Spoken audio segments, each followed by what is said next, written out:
SBLVN Series Novel 2 Episode 12. Tony shook his head and said, "That is something we need to bring up to my mother because there have to be indigoids who want to affect change politically that do not have a family seat on the Supervisors. Unfortunately, that will also open us the opportunity for the Zeitverschidits as well. We cannot have her just open it up for the indigoids," I responded, looking around the table, "because it will make it look like your mother is favoring the indigoids in the indigoid Zeitverschidits war." "Tony," Ali questioned, moving to look at him, "your mother is President Ashton?"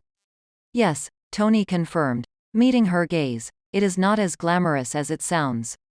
I am not really that political." "No, but it is fascinating," Ali stated as we all nibbled on our food. "How she went from a mayor of Phoenix to governor of Arizona to president when it is clear as president that God's sister of yours has been pulling the strings of the administration." "Jessa has advised her." "Yes," Tony corrected, taking a bite of his burger, "but she has very little time to be pulling the strings.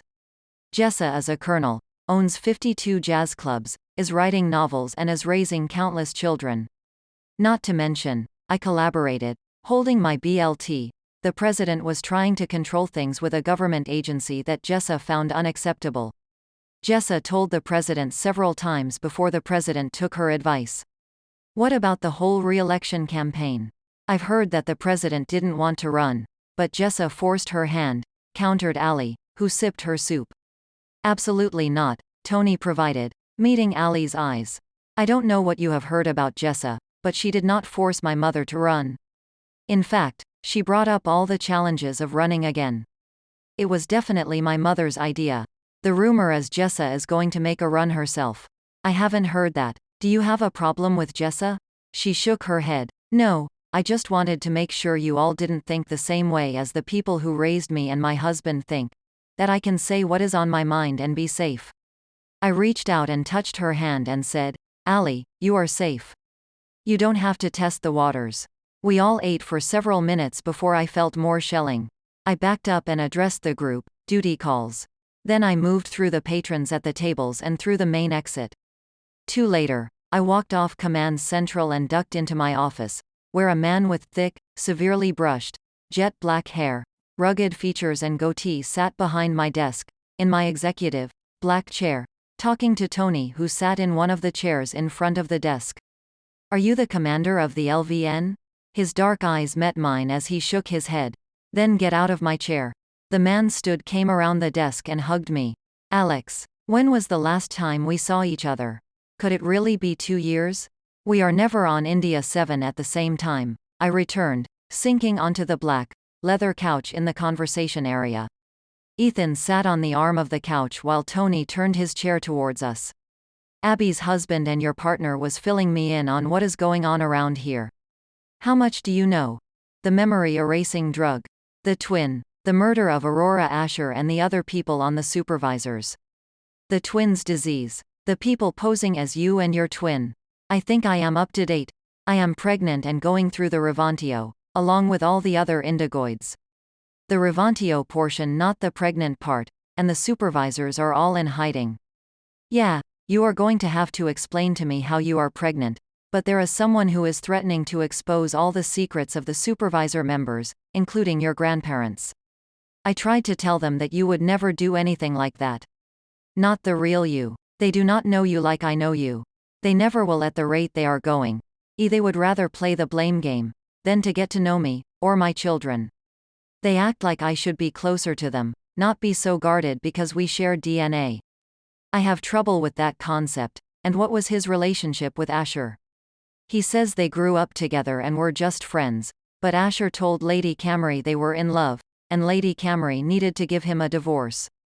I know that him and Asher were always shacked up together in the corner of every Supervisor event.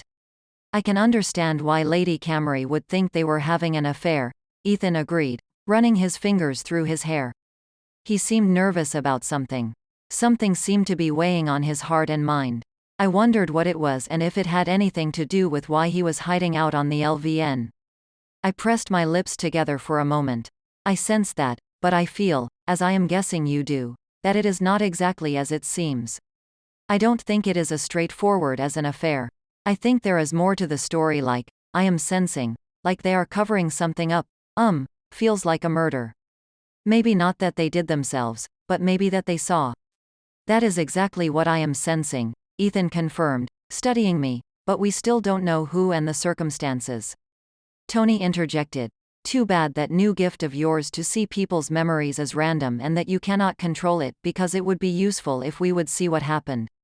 Oh, how cool. I have never met an uber empath who had the ability to see memories. It must present an ethical dilemma in your line of work as a federal agent, though, Ethan decided, tilting his head to the side. Hey, question. The twins have Latcham disorder. We have it under control for the next 5 years due to my healing gifts and the current protocol. Drew and Aunt Jules are working on a cure. You wouldn't happen to? Ethan questioned. Would Drew mind if I help? I know we don't get along most of the time, but I know indigoid physiology more than he does. I dashed off a message to Drew. A few seconds later, I read his response. Drew said he is willing to put aside your differences to save the twins. Look at him being a grown-up. I have been hearing things about your real twin. It seems she was raised from Erica, that woman who hit you when you were younger. The woman called herself Kathleen Erica Kessler. They kept Allie in a basic prison. She was not allowed out of the house unless she was going to school. She has been indoctrinated to their way of thinking, and that man they forced her to marry has been abusive, physically, verbally and mentally.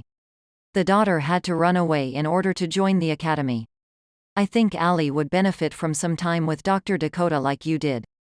Most of that I already knew, but we have our own psychiatrist now, Dr. Megan Swift. I guess we need to find out what the 10 members of the supervisors are hiding. Then we can see who would benefit from all those secrets. I tilted my head to the side. What are you hiding, Me. What secrets? Obviously, you have secrets, otherwise you would not be hiding out here. Let me guess. You have a secret wife, Simone, and a secret child that you were trying to keep safe because someone was after them. He raised his eyebrows. How did you know? You were hiding your wife and our daughter out in the other timeline. Our daughter was the promised child who was supposed to save India 7, which was dying. The prophecy that said that the promised child would be born to 2 uber empaths born a couple months from each other. Unfortunately for the supervisors, you and I didn't get together. So they took your sperm and my egg and implanted it into a surrogate, which you fell in love with while hiding her out. You and her raised our child. In that timeline, that child was my Samantha, which is why I know she is going to serve on the supervisors one day. In this timeline, I met a woman, a Zeitverschidete. We fell in love, but she and I couldn't go public because the people on India 7 try to kill indigoid Zeitverschidete couples, and being on the supervisors. He looked at his hands and then raised his eyes to see mine. She died 2 years ago. I have been hiding out our indigoid Zeitverschidete son. I have raised him indigoid. He knows he is both, but I don't want him killing time travelers. Wow, that's a lot, and you didn't tell me? Why? Because you have a clear bias against Zeitverschidets. Not all Zeitverschidets are like the ones you have met. I am sure they are not, but as a whole, the Zeitverschidets are trying to take our planet from us instead of trying to cohabitate the planet together. As you have stated, on the whole, they kill people like me, a time traveler. However, you didn't even give me a chance. Is it possible that someone knows about your late wife and son? I twisted my mouth, then wondered. I wonder if the people who took Allie were Zeitverschidets. I know that Erica is. So what if the father was too, and maybe her husband and daughter? You are basing this on what I said? I am basing this on the fact that Erica is a known Zeitverschidets who threatened to kill me in all timelines, and that these people, whoever they are, want to spill the secrets of the supervisors.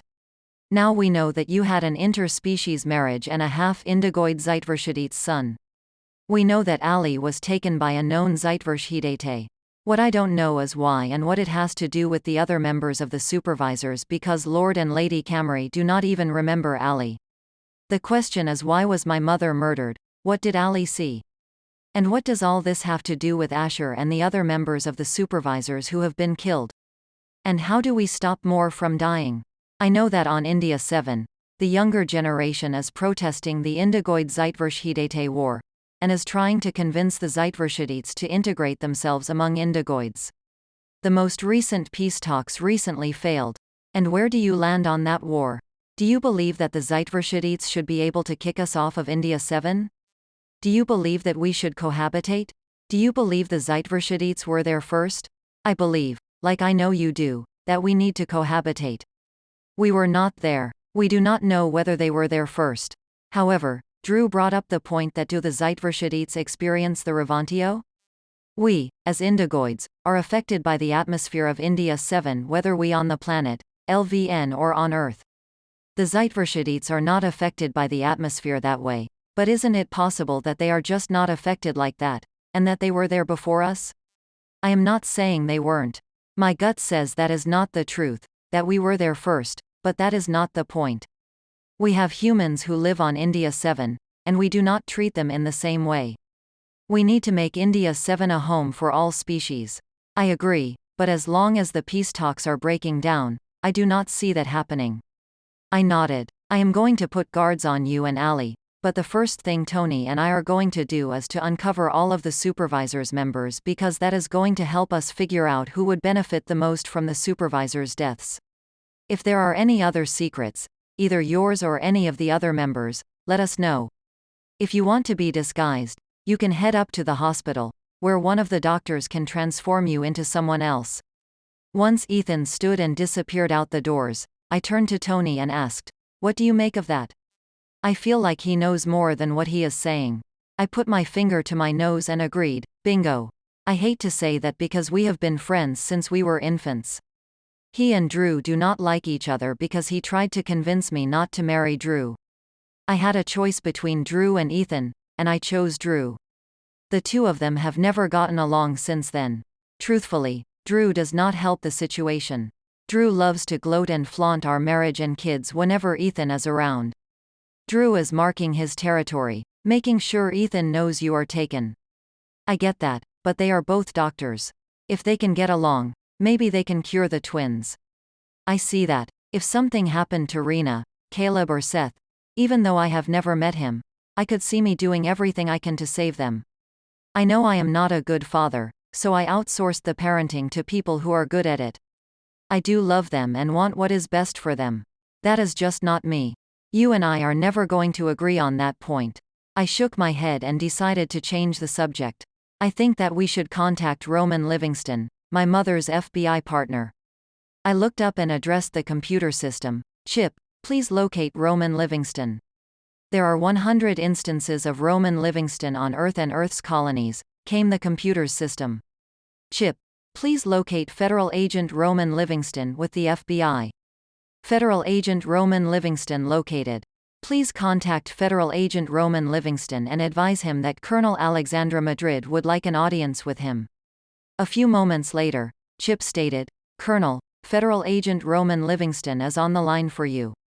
"Hello, Agent Livingston. You are Alex Madrid, Renata's daughter," a deep baritone asked. "I have been waiting decades for you to contact me. I didn't know she was murdered, otherwise you would have contacted you before this. I only found out when she told me in a dream. No, I don't have a hotline to the other side.